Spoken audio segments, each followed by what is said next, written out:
I was doing while around me crisis erupted.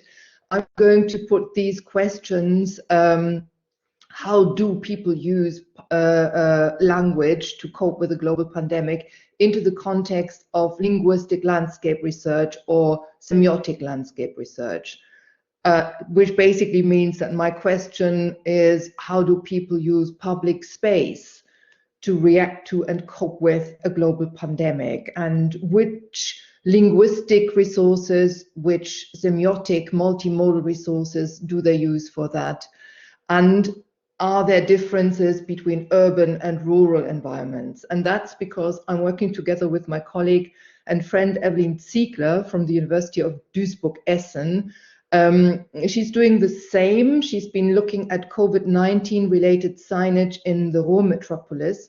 And we are currently working on this article on sociolinguistic perspectives on practices of semiotic landscaping in times of the pandemic, which is going to be published in the journal Linguistic Online.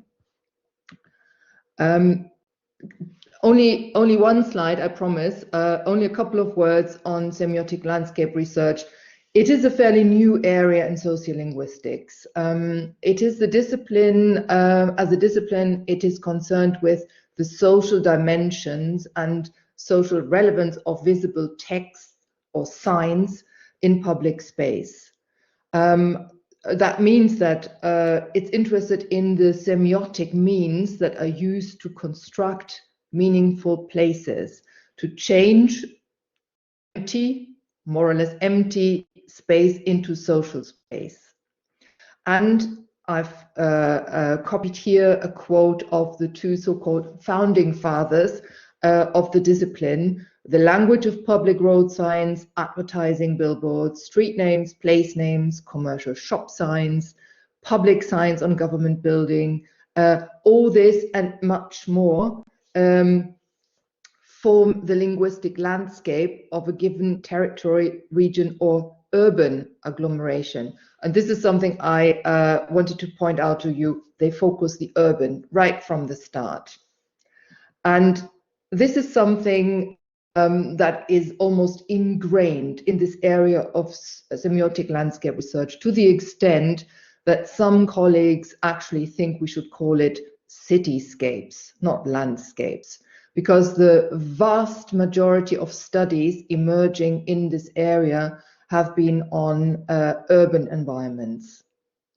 As Erika said, I've done both. I've analyzed the linguistic or semiotic landscapes in urban and in rural environments. For example, I did one study on stickers in the city center of Birmingham, the use of stickers in the city center of Birmingham, very urban environment. But I also think that that a lot of interesting things are going on in the rural environment, as in social change, and one of the means to capture that social change is looking at the semiotic landscapes in rural environments. I've done that in the past. I've been observing 19 villages in the northwestern corner of Germany for more than 10 years now. And I think this is, I mean, that was also the reason why I was in Germany at the time of the crisis. I was compiling a complete inventory of signage in 19 villages in this particular municipality as a follow-up of a study I did 10 years before, just to see how the semiotic landscape changes. Coming back to the pandemic, in various disciplines, but also in language studies and linguistics, studies emerge on the impact of the pandemic. I've listed some of them here. Two of them are in German. Very interesting, I found, was the special issue of Multilingua, which was published in September 2020 on linguistic diversity in a time of crisis. So if you want to get an overview of what people do in terms of linguistics and the pandemic, there's a lot of interesting stuff to read there. Yeah, coming back to the area of investigation, this is a map that basically explains where this municipality I've been looking at can be found. It's, as you can see, very remote. If you look at like places like Berlin or Frankfurt and call them the center, this clearly is not the center. 19 villages, 12,200 citizens. When I started to look at linguistic landscapes, language in these villages 10 years ago, the population was 5% higher. And this is very much in line with what's going on in many rural environments in Europe. However, we also noticed in the times of the pandemic, there was all of a sudden a surge from people out of the cities into the countryside buying property. You can see that if you compare the property markets in rural communities. Very interesting what's going on there right now. I've been collecting two big corpora, one in 2010 and one in 2020. When I took a complete inventory of all signs in the 19 villages in 2010, I came up with 1,258 tokens. As you can see under Cromhan Corpus 2020, this amount has doubled, and that is quite an interesting indication for social change. I haven't got time to go into that in detail, but this is really remarkable and took me completely by surprise. Roughly 8% of the Cromhan Corpus 2020 was COVID-related signage. According to Yannis Androutsopoulos, COVID-related signs have three major functions. They are regulative, informational, or emotive. And I think most of us can imagine that regulative signs is what we expect, because in these uncertain times, we need to figure out what we should do, how we live together, what are the latest rules, that sort of stuff. I think all of us who looked at signs in public space, I mean, right now that's basically Evelyn Ziegler and me, I'm aware of, and Janos probably, we noticed that these emotive signs are something we had not expected. So I will spend quite a bit of time on the emotive signs I found. And one word on the materiality of COVID signage. If we do an analysis of signage in public space, it's always just a snapshot. Some signs last, and you can see one of the signs of the Cromhan Corpus, both 2010 and 2020, is this thing in a church wall, sort of in stone, and this has lasted for centuries, and it will last for centuries. Whereas on the left-hand side, you see one of these hand notes popped up on a door, probably not going to last very long, not only because of the changing times, but also because of the weather, probably. It's very makeshift. So there was only a very small window of opportunity to capture these COVID-related signs.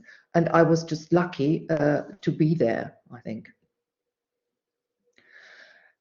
Two examples here for regulative and informational texts, and the focus very much is on text.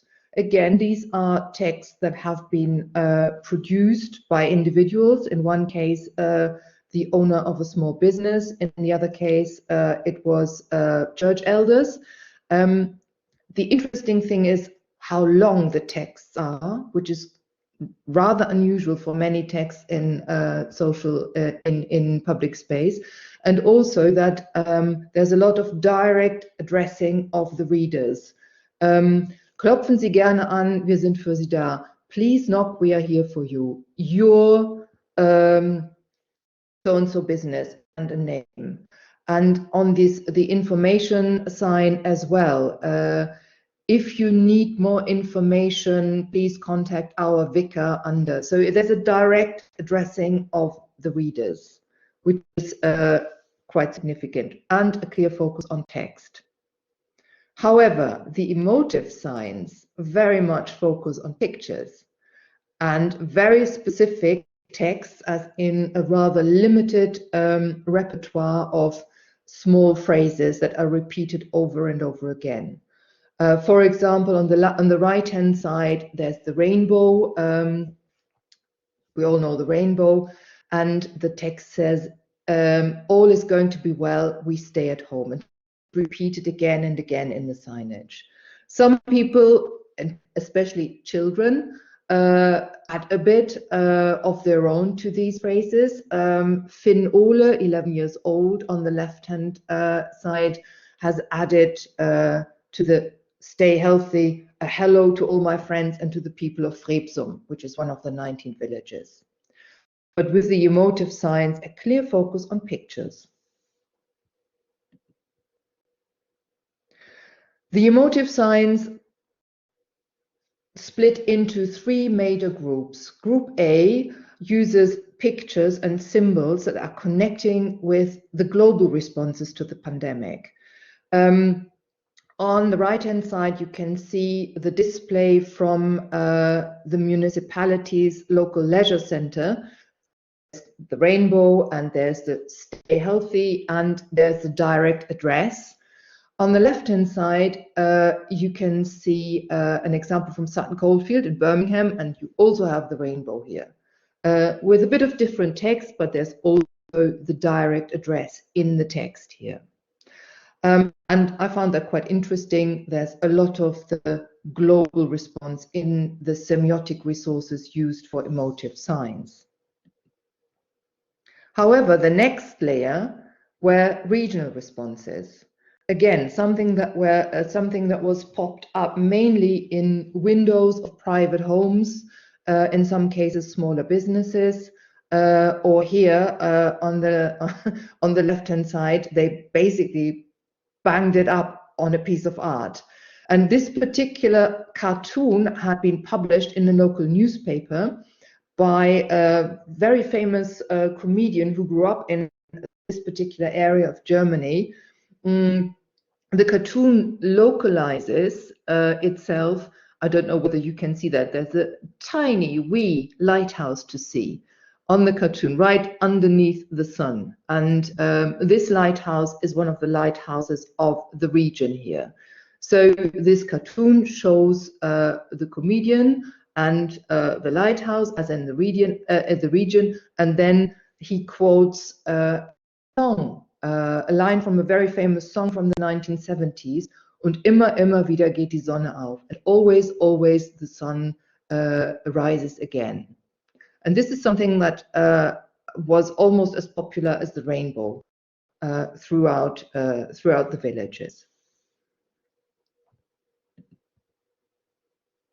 Other landmarks were picked up on. As you can see here, this is a display of pictures again in the leisure center. The leisure center has lots and lots of glass walls, so there was lots of space to exhibit drawings by children. And you can see here there's the rainbow. There are 3 pictures of the lighthouse of Pilsum, and one of the villages, and another lighthouse from the village of Kampen. So another symbol that people refer to in this time as an indicator of group belonging to a certain extent are local landmarks such as the lighthouses. Please also see the unicorn here.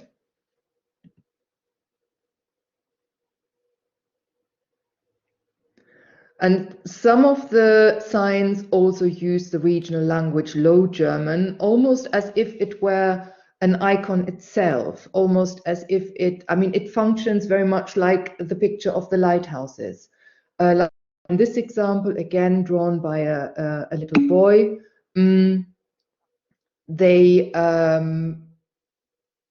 he used a picture of his house with a garden and a swing and a barbecue and a trampoline, just to indicate how lovely it is to be at home. Then he says, "Bliv to who stay at home." But there were also very local responses, as in just in one village. For example, there was one village. In all the villages, the celebrations of the maypole celebrations on the 1st of May had to be cancelled, and that was really it felt almost traumatic for many of the villagers. And in this particular village, lots and lots of small maypoles popped up in front gardens, and a lot of pictures of maypoles in the windows of private houses and the local fire station, the local primary school, sort of maypoles wherever you looked, and just in one village. So the interesting thing is that that people refer to global semiotic resources, to regional ones, and to very specific local ones. And in all cases, to indicate a sense of, well, we are in this together. And what I found incredibly interesting is that means that they connect with the world, the global signs, obviously with the region and with the village. But I couldn't find a single picture or semiotic element that referred to a nation. And I think, I mean, I found that was quite different to the UK, where there is more reference to we are in this as a nation, our NHS, and wasn't it Gavin Williamson at some stage 2 weeks ago who said we are the best in the world or something like that? So interesting, I found that the response had more of also this sort of national coming together. I could not find that in my data at all. The other thing I found interesting were questions of intertextuality. As I said, the emotive signs I looked at had a very limited set of phrases, sentences, strap lines that were coming up again and again. And as in the song text, and always, always the sun will rise again, rather silly, but probably a very hopeful message. I found this, which is quite interesting. Wir schaffen das. We can do this. And then followed by stay healthy, bleib gesund. And this, wir schaffen das, we can do this, is something that we can do this is something that Angela Merkel said in 2015 when a very large number of refugees came into Germany, and there were all sorts of infrastructural and political challenges. So it seems to have become a strapline or a slogan or whatever we call it to come back to in times of what is perceived as a crisis. And I now need to go to this one. I really like this picture. This is the picture among my emotive signs, which has a lot of text. Probably most of the text I found is here. And it's, again, a very interesting mixture of phrases like stay healthy, wash your hands. I mean, this is primary school teachers leaving messages for their pupils why they can't go to school. So there are these phrases that are popping up right, left, and center. There's the rainbow, of course. There's very specific suggestions and advice, like read a book.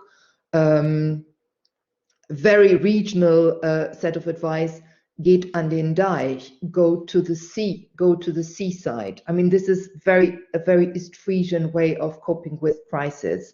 If you are in trouble and if times are bad, you go to the sea, you look at the sea, and it puts things back into perspective. So again, an interesting mixture of phrases, general phrases, almost international phrases and stuff that was incredibly practical and regional.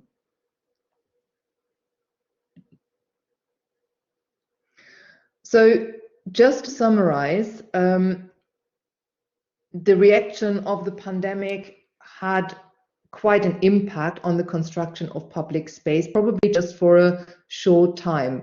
Probably most of the signs I've collected in May and June have gone by now. A lot of these signs, in particular the emotive signs, were found around private houses. This is probably something that is very rural, the importance that the private house has in the construction of public place. I could not find anything comparable in the urban environments I looked at, I've been looking at thus far. The pandemic-related signage obviously informs about the changed and constantly changing social settings and practices, but also try to be supportive and hopeful. And as I said before, this is something I did not expect at all. Quite interesting when I was exchanging results with Evelyn Ziegler, who was looking at the Ruhr metropolis. What I did not find at all here were COVID-related signs that were political. In the Ruhr metropolis, there's quite a lot by the so-called Querdenker movement, which is a right-winged conglomeration of people who feel that the measures against COVID are over the top and are an infringement on personal freedom. There is nothing of that to be found in Krummhörn, in the 19 villages observed here. That does not mean that the linguistic landscape of these villages are not political. They are. There is transgressive discourse, there is all sorts of political discourse, sometimes even dialogue, but not none of that was in relation to COVID. Yeah, and as I said, the emotive signage observed draws on global, regional, and local symbols and icons, not on national icons or symbols. And the regional language Low German was one of these symbols and icons. I mean, it's one of one of the sad issues that Low German is mainly a symbol these days and not so much a spoken language anymore. But that's unfortunately a different topic. Thank you very much.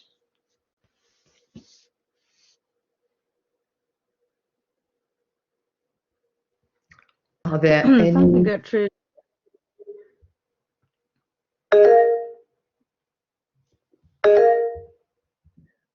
Yeah, Natasha.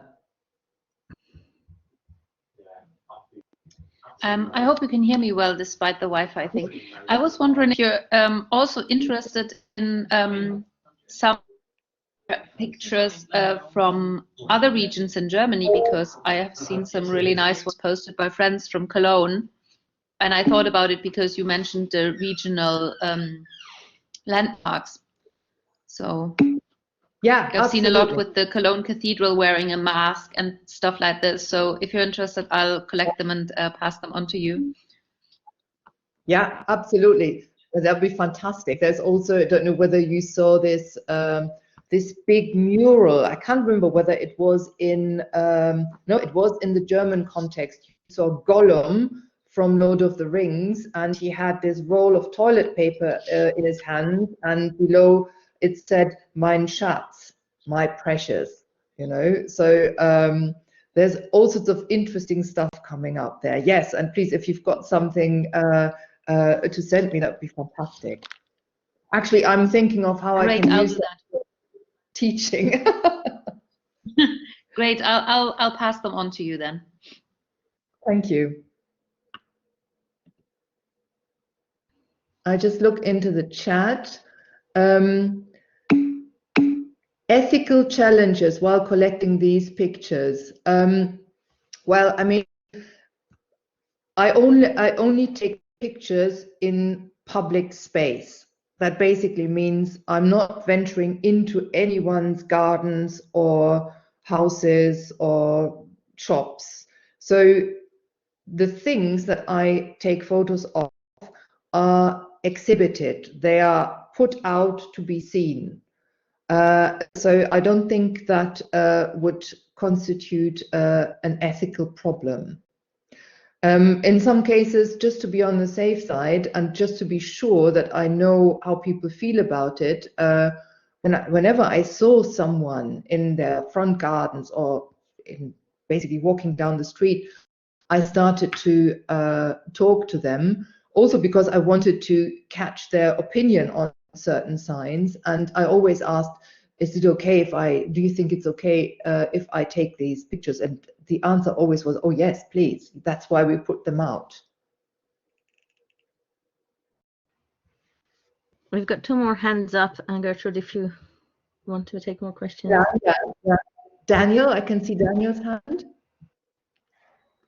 Thanks, Gertrude, for a really fascinating talk. I can't wait to see what comes out of this when you do the comparisons with the urban data. I think it's really interesting the regional and kind of hyper local components that you're finding in the signage in the rural context. But I wondered, because there's a sort of performative side to these emotive signs, I'm thinking about the potential audiences that you might be thinking of. So might we see more, and maybe this ties in with what you've said about political messages in the urban data that you've seen so far, because there's more of a kind of potential audience in denser populations. What effects that might have on the emotive signage that you're picking up. So you might get the kind of political and that sort of stuff in the urban and more kind of community-centered stuff in the rural, possibly. Yeah. I mean, the interesting thing with putting up signage in a village, in particular around your own house, means people know who you are. You know, whatever you put up can be, in most cases, unless there's tourists walking around in the villages, can be related to whoever put it up. So this is one of the major differences between urban and rural environments. I mean, the funniest example was some sort of graffiti on a bus stop in a village, which was signed only by the initials. But in a small village, you tend to know who these people are. And also if you basically think that the older generations probably would not use a spraying can, it becomes an even smaller pool of potential people. So I think the audience is different because the element of anonymity is not there. And obviously the audience tends to be very curious in a village, you know, and very, well, harsh in their judgment often. So I think this is something that is being taken into account by those who put up signs. I don't know whether that really answers. interesting. Thank you so much. Yeah. Sue? Yeah, hi Gertrude, thanks, that was really fascinating. And actually Celine has just put something in the comments that is related to what I was going to sort of ask about. I was going to ask you precisely about the mediation of the children's drawings by adults, because most of the emotive signs that you showed were by children. They were drawings by children, but the slogans on them don't seem to have come from the children, and that was confirmed in my mind, particularly when you said about the Angela Merkel slogan from 2015. Yeah.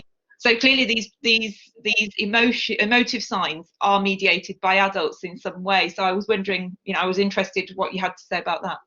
Yeah, that was quite clear. This "we can do this" was written by a parent or someone else who could write, because Julian, who had drawn the picture, clearly wasn't in the writing stages yet. You can see that in many instances. And I asked a couple of people in the villages when it was quite clear that the children had drawn these pictures, and the answers were around, yeah, we wanted to give our children something positive to do. I mean, it also had to do with children tended to be quite fearful of what's going on because their normal routines were disrupted. They couldn't do what they were normally doing. So something to keep them busy and to sort of do something about them being afraid is what prompted many parents, many grandparents to, you know, ask children to do these drawings. But then I think I was talking to two children who were actually drawing while I was basically coming in for a cup of tea, and they were really enjoying themselves and came up with all sorts of funny ideas they thought funny, and their mother then, I'm not going to put that up on the window, I'm not going to put that up. So they picked it, the children really seemed to pick it up as their job, you know, to well, have a nice window display, in some cases with some cheeky messages added to the stay healthy and that sort of stuff. So yeah, I mean, parents were co-producers, as Silvia just says, from her own experience. Ilaria? Yes, hello. Thank you very much for a wonderful talk. A quick comment on the current topic. The schools too were very active in this. My children did the rainbow school, and then they brought it home, and we ended up hanging it. So that's another. But I wanted to ask a question about the American connection between the United States. So the connection between the United States and Germany. Of course, there is the, you know, we can do this, and Obama's yes we can, and a very in many ways similar phrasing that is carried over, but also the practice of using the home as a performative space for one politics and for one causes. There are many similarities there. The practice of putting things on window, different kinds of, even the shapes of the signs, the ones that are detached on the lawn, the ones that seem to appear behind the glass. I was wondering if through media there was the picking up of these practices throughout this, especially during an electoral campaign when these tend to pick up. I mean, I think there is a clear connection between yes, we can and wir schaffen das. I mean, Angela Merkel and Barack Obama were friends, I think. They liked each other. So I think Angela Merkel may have copied him on that one. And again, Obama is probably one of the most popular politicians in Germany, probably worldwide.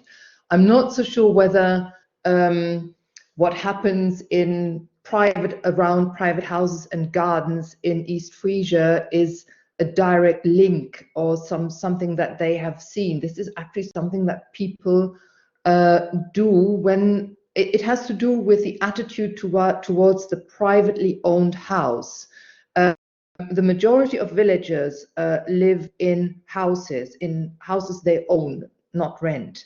There's only I don't know, less than 10% of the villagers live in something that we would call flats. So I think probably there's a similarity to certain suburban areas in the United States there, because these houses then become platforms for exhibitions and, as Daniel would say, performance as well, not only in terms of COVID. There's also interesting things going on around the private homes in terms of linguistic landscape. And this is one of the main differences between the urban areas, even, you know, suburbs in, for example, the UK, and the villages I've been observing. So I think it has to do with the focus on the privately owned house and how it's used for performances and exhibitions in the widest sense. Does that answer your question, Ilaria? Yes, thank you very much. There is a comment in the chat box from Celine and Sylvia, and Sylvia's comment says that it's good to see children included. Yeah, yeah, yeah. We just talked about it. Oh, Sylvia, there you are. Hi. Can you hear me? Yes. Oh yeah, great. Okay, no, thank you. Great. Fantastic talk. Thank you very much. I haven't had my lunch yet, but lots of food for both, definitely. And yeah, it's particularly the point of children, because I think they were really important producers of these messages. And in some ways, from our experience, and obviously there was quite heavily negotiated process as well, because what you put on your window is a display as well of your house. So, and sort of, these messages and these images were sometimes quite, had to be negotiated, had to be quite carefully grafted and so on. But it became also a bit of a competition, because we were walking around and saying, oh, look, so-and-so put this post now, how nice, and then my daughter said, oh, so-and-so just did few scribbles, so yeah, so that was quite interesting. But I just had a quick comment really on the sort of, I think sometimes it's quite difficult really to provide like a kind of neat functions or identify very neat functions in terms of the signage, because the example that you showed, for example, with this klopfen Sie kommen Sie rein, or I don't remember the specific message, but it's also, it actually felt quite warm and quite emotive. So it's not that the kind of, bureaucratic Germanese was a kind of, very warm message. So I thought that was quite an interesting example of this new communication in a health crisis, when you cannot just be so rigid, and Abstand halten. Yeah, that happened as well, of course. But in this particular case, in that community, this regulatory message was really kind of softened by this sort of, come in, don't be afraid, knock on the door, and I thought that was actually quite emotive as well in some ways.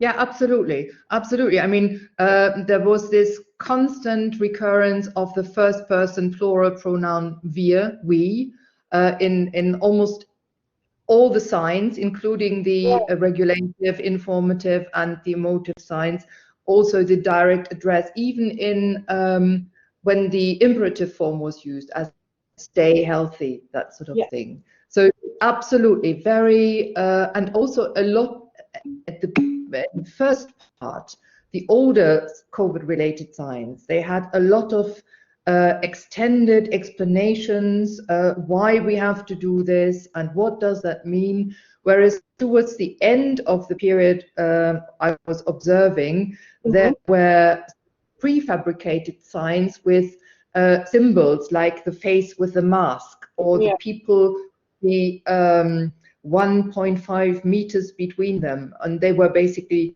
put up as stickers. So you can distinguish between the early phase of COVID signage and the second phase to a certain extent. Absolutely. I mean, we spent part of the lockdown in Munich, and you didn't really have that kind of, there's much more kind of this regulatory, Abstand halten, 2 Meter, and so on, in all these spaces. And here, I think the community, they're trying to make a sense of this particular rules and regulations, by using this kind of explanations, much more warm language. So interesting. I think Daniel said it's sort of a bottom-up approach to the communications, which in some ways could be actually much more effective and much more successful. That kind of, top down, as we've seen in the UK, The interesting thing is, for example, top down. I mean, the most personalized, the warmest messages actually were from the mayor, funnily enough, and they were all over the place. Yes, long sort of pages full of very warm words and explanations. So they really, or he, in this case, the mayor, really wanted to address people individually and be as inclusive as possible. And I think that shows also the kind of very positive leadership in the crisis as well, I think, And I think when you write the paper about it, I think that would be quite interesting to mention as well who the producers were of these messages and what they did. Yeah. Another very interesting in terms of inclusive thing was the use of Low German by the mayor. He did not only have these things put up in public space, he also produced weekly podcasts in Low German. Wow. And that was very interesting because people, for example, like my parents, elderly, they only understood the seriousness of the situation after they heard the Low German podcast. On the other hand, there's lots of people living now in the villages who do not speak Low German, who came here only recently, have moved here only recently, and they reacted very aggressively to these podcasts. They felt excluded, as in the mayor is to exclude us on purpose. So that was. So that is a material for another talk and another paper. Yeah, probably. Thank you. Thanks. Great to hear you, Sylvia. Let's catch up at some point. We've got another question from Patricia. Hello, good afternoon, and thanks very much to all of you for making this talk public and allowing us in, and thank you very much to Gertrud for the wonderful talk. And the question that I have actually goes into the direction which you've just been going into. I was intrigued by the use of Low German. And I was wondering, to what extent was Low German used on the signage, because it was clearly used, and could you see any relation to the linguistic preferences of the villages? That's interesting about Low German in public space. It does not have anything to do with what's actually going on the ground in terms of how many people speak when, with whom, Low German. It's very much used symbolically, as in flagging identity, or basically to sell, modification of Low German. So it would be wrong to, make any, draw any conclusions from Low German in public space to what's actually happening on the ground in terms of spoken language. It's more interesting to look online. Okay, that's very interesting. Thank you very much. But as you were the last commentator said, that's obviously materials for another paper. So thank you very much. It is. Thank you. Sylvia, is your hand a legacy hand, as they say?